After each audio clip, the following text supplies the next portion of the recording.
Good morning, muffins. How are you? Today is Saturday, May 30th, 2026. So let's just keep trucking with society's perspective and how it has shaped women and their approach to sex in marriage or sex in relationships or just sex in nature, okay?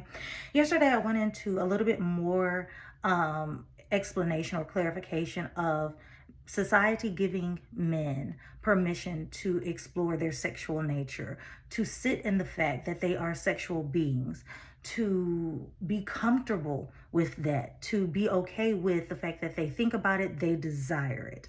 Society has not always done that with women. Women have been given restrictions in their sexual exploration and their sexual desires.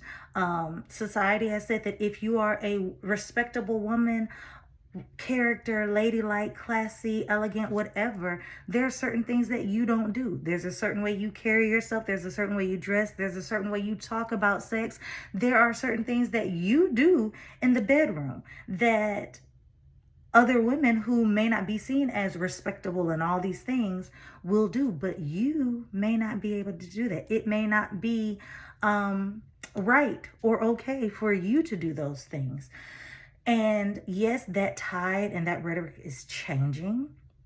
And it has been changing, but we have to understand that there is a history that still gets passed down, and those are conflicting dialogue, because some women are saying, girl, do whatever, and there are some that's like, nah, boo. Where for men, I think it is consistently said to be okay in the fact that you're a sexual nature, even if men are now saying be responsible, be respectful, be disciplined. However, you still were able to sit in. You can desire certain things and not be looked at a certain way.